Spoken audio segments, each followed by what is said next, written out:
Hello students, worksheet number 84 विषय गणित कक्षा 9वीं, तिथि 10 फरवरी 2021। अध्याय 13 पृष्ठीय क्षेत्रफल और आयतन से ये है चैप्टर। वर्कशीट संख्या 47 की पुनरावृत्ति है और ये इस पाठ की आखिरी वर्कशीट है। इस पाठ की प्रश्न संख्या 1 से प्रश्न संख्या 7 में सही उत्तर का चयन करना है। पहला क्वेश्चन देखो क्या है, 2r त्रिज्या वाले गोले का आयतन क्या होगा। आयतन क्या होता है गोले का, 4/3 पाई आर क्यूब होता है ना।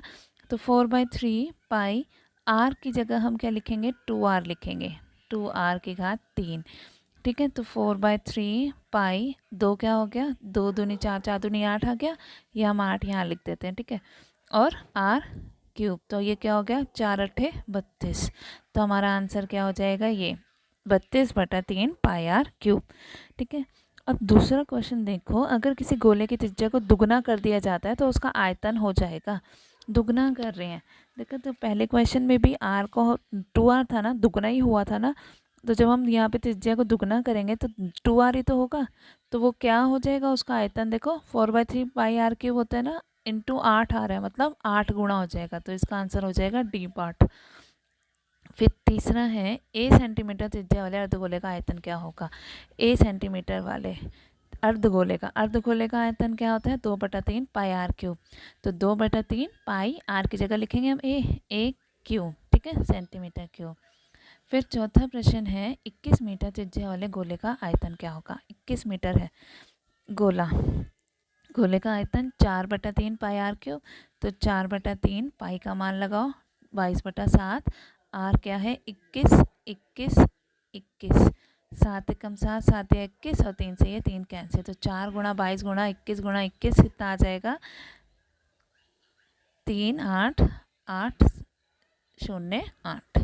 तो वो है आंसर, ये बी पार्ट है, मीटर क्यूब हो जाएगा, मीटर में है ना। फिर पांचवा प्रश्न, 10.5 सेंटीमीटर त्रिज्या वाले अर्धगोलाकार कटोरे का आयतन क्या होगा। अर्धगोलाकार कटोरे का आयतन क्या होता है, 2/3 पाई आर क्यूब। तो 2/3 पाई का मान लगाओ, 22/7। आर है 10.5 10.5 और 10.5।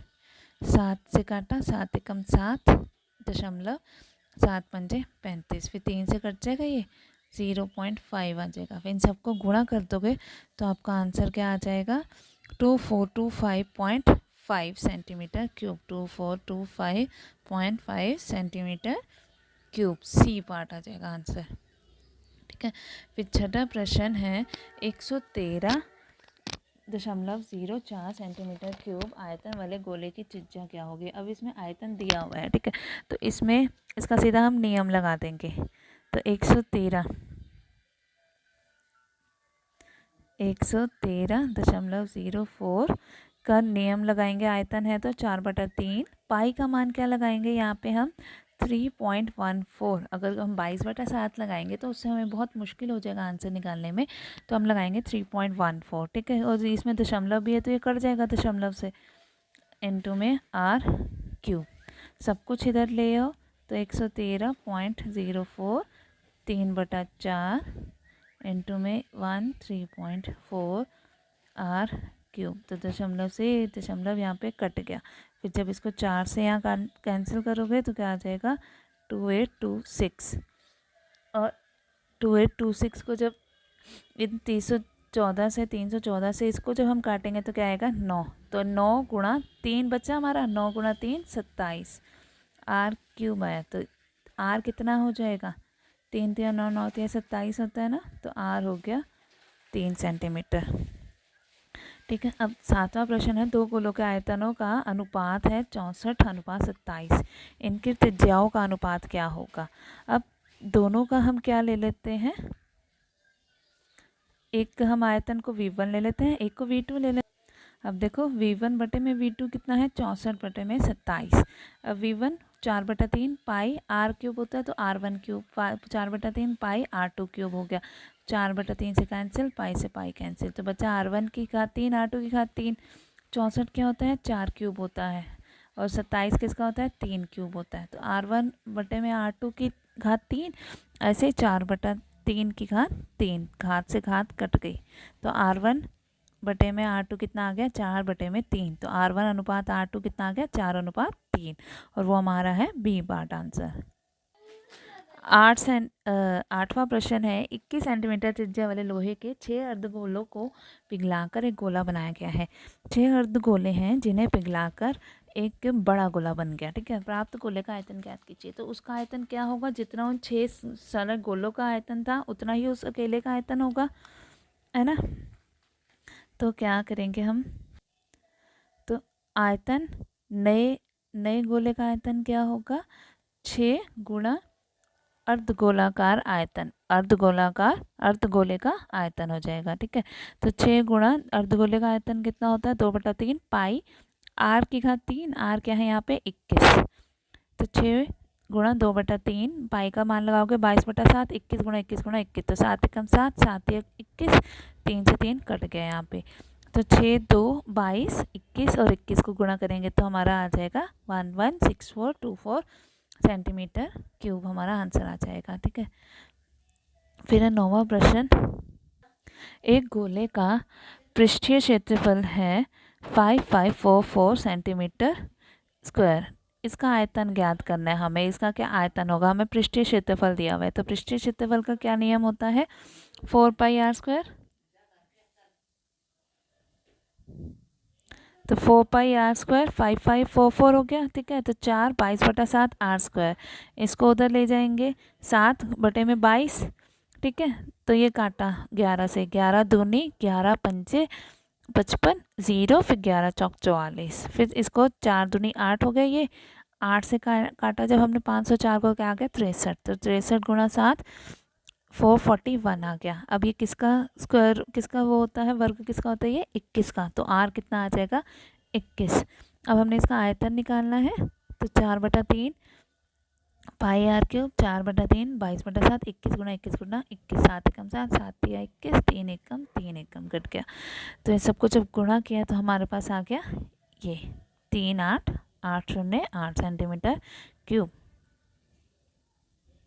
अब हमारा है 10वां प्रश्न। एक अर्धगोले का वक्र पृष्ठीय क्षेत्रफल है 24948। वक्र पृष्ठीय क्षेत्रफल दिया हुआ है। वक्र पृष्ठीय क्षेत्रफल क्या होता है अर्धगोले का, 2πr²। इसका आयतन ज्ञात करना है हमें। तो अब इसका वक्र पृष्ठीय क्षेत्रफल होता है CS से 2πr², 24948 है तो 2 22/7 r²। इसको इधर ले आओ सब कुछ, 2 गुणा 22 कितना होगा 44। 44 को जब हम इससे काटेंगे तो क्या आएगा 567, और 7 से जब किया तो 3969 आ गया। और ये किसका वर्ग होता है 63 का। तो r कितना आ गया 63। अब इसका हमने आयतन निकालना है। 2/3 पाई r³, 2/3 22/7, 63 63 63, 7 से काटा 7 नेम 63, 3 एकम 3, 3 तिया 9। तो इन सबको जब गुणा किया तो हमारा आ जाएगा ये 5,23,908 सेंटीमीटर क्यूब। फिर 11वां प्रश्न। एक मिठाई विक्रेता के पास 5 सेंटीमीटर त्रिज्या का एक लड्डू है। उसके पास एक लड्डू है जिसकी त्रिज्या क्या है 5 सेंटीमीटर। उसी लड्डू की सामग्री का प्रयोग करके 2.5 सेंटीमीटर त्रिज्या के कितने लड्डू बनाए जा सकते हैं।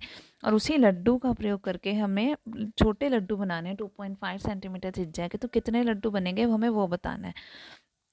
तो जितनी लड्डू, जितनी उसकी त्रिज्या है 5 सेंटीमीटर वाले की, उतनी ही त्रिज्या इनकी उतना ही, मतलब जितना आयतन इसका है उतना ही आयतन इसका होगा ना। तो हमें संख्या निकालनी है, तो दोनों के आयतनों को हम क्या करेंगे, भाग कर देंगे। तो यहाँ लिखेंगे हम लड्डुओं की संख्या, बड़े लड्डू का आयतन और छोटे लड्डू का आयतन। 4/3 22/7 5 5 5 उसकी होगी त्रिज्या, और 2.5 2.5 2.5 हो गई। तो ये तो कट गया। पॉइंट हटा के हमने क्या किया, ऊपर 0 लगा दी। तो 5 एकम 5 5 बजे 25, फिर 5 एकम 5 5 एकम 5 5 एकम 5 5 पंजे 25, फिर 5 एकम 5 5 दूनी 10, फिर 5 दूनी 10 5 पंजे 25, 5 पंजे 5 एकम 5 5 दूनी 10, तो 2 2 2 कितना आ गया 8। लड्डुओं की संख्या, लड्डू कितने बनेंगे उसके 8 लड्डू बन जाएंगे। फिर 12वां प्रश्न है। एक खिलौना जिसे शंकु के ऊपर 7 सेंटीमीटर व्यास वाले एक अर्धगोले को रखकर बनाया गया है। एक खिलौना है जिसे क्या किया गया है, शंकु के ऊपर 7 सेंटीमीटर व्यास वाले एक अर्धगोले को रखकर बनाया गया है। उसके ऊपर रखकर बनाया गया, तो वो क्या बन गया, ऐसा बन गया। ठीक है, शंकु के ऊपर रखा गया है 7 सेंटीमीटर व्यास का एक अर्धगोला, तो उसकी त्रिज्या व्यास है 7 सेंटीमीटर, तो उसकी त्रिज्या इतनी क्या हो जाएगी, 7 का आधा 3.5 हो जाएगा।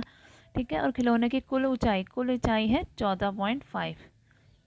खिलौने का आयतन ज्ञात कीजिए। तो आयतन के लिए हमें क्या चाहिए होता है, इसकी शंकु की भी हाइट ऊंचाई चाहिए ना हमें। तो ऊंचाई कैसे, शंकु की ऊंचाई इतना क्या हो जाएगा, जब ये पूरा 14.5 है और इतना 3.5 है, तो इन दोनों को घटा दो। तो 14.5 में से 3.5 घटाया, कितना आ गया, 14 में से 3 गया 11, तो आंसर आ जाएगा 11। तो शंकु की ऊंचाई हो गई 11। ठीक है, तो खिलौने का आयतन क्या हो जाएगा, शंकु का आयतन जमा अर्धगोले का आयतन, तो 1/3 pi R square H plus 2/3 pi R cube. इसमें से पाई और पाई/3 और आर स्क्वायर बाहर आ गया, सेम था, यहाँ बचा एच और यहाँ बचेगा 2r। तो 1/3 22/7 3.5 और एच अभी हमने निकाला ना 11 है शंकु का ऊंचाई, 2 गुणा 3.5। 7 से जब इसको काटा 35 को 0.5 आ गया। ठीक है, और ये 2 गुणा 3.5 के तो 7 और 7 में 11 जोड़ा तो क्या हो जाएगा 18। फिर 3 से कट रहा है ये, 3 6 18, और ये कट के फिर इन सबको जब हमने गुणा किया तो क्या आ जाएगा 231 सेंटीमीटर क्यूब हमारा आंसर आ जाएगा। अब ये सब क्वेश्चंस अपनी कॉपी में कर लेंगे।